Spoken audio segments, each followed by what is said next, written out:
Para Project Lead was set up to help understand what we were already doing within paranutrition. So to understand what's already happening, what are some of the really great success stories that are happening, but also we know that there's loads of challenges within paranutrition. We don't have a lot of research, so sometimes we have to follow able-bodied guidelines, and sometimes that can feel a bit like trial and error. So making sure that all of our paranutritionists have all the information possible. So the aim essentially of the role was to improve the CPD so that everybody has all the basic understanding of different impairments.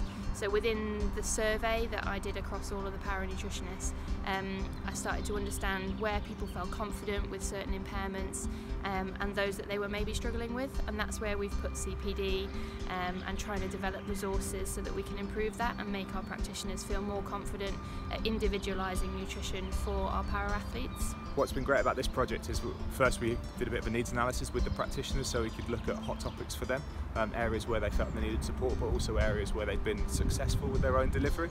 So days like this give us a great opportunity to get groups of practitioners together for them to share their own experiences, to share what's been successful, what's been challenging, but also bring in external experts that have specific knowledge in this area so we can really engage with them to develop our understanding and develop the support we can provide.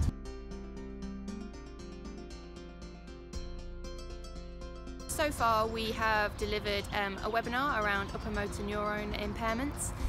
That's one of our big groups within paranutrition, so includes cerebral palsy and acquired brain injuries and strokes. So understanding what effect that has on an individual and then trying to put on top what that means for nutrition. I've also developed a new practitioner guide, so we have a number of practitioners who have come into this environment without any experience whatsoever with para athletes. So it's really important to be able to give them well, what will I see in a different impairment and how might I have to adapt? Simple things like how I would skin fold somebody or how I might have to set up a kitchen coaching session. And then obviously on top of that things like supplements. So we've done those couple of things so far. Today we're doing a bladder and bowel workshop. That came up a lot in our survey. It's something that you don't see in the able-bodied world. We might get GI issues, but there's obviously huge complications with things like a spinal cord injury and how somebody has to deal with that on a daily basis. I think one of the big benefits of projects like this is actually getting practitioners together around areas of interest for them. So the practitioners have raised certain issues or certain areas where they would like further support or further information. These roles and roles like nutrition project actually give practitioners the space to have conversations specific on themes that they've raised as important.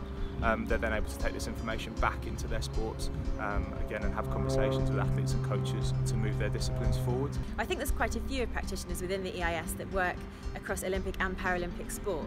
So quite often our CPD is just predominantly on the Olympic side, and actually we can miss out on some really important information sharing and some knowledge that we need within para. So having a para-specific lead within nutrition has really given us an opportunity to explore all of the things we don't know, share things with each other so we can increase our learning, and as I said earlier, to bring in some experts so we can really try and improve our best practice and make sure that we can deliver performance nutrition equally as we would to the Olympic as we can with the Paralympic programme. Today we talked about different issues around bladder and bowel issues. We looked at different products that are available and different things that people may actually be using that actually the nutritionists at the moment might not even be aware that some of their athletes are requiring to use.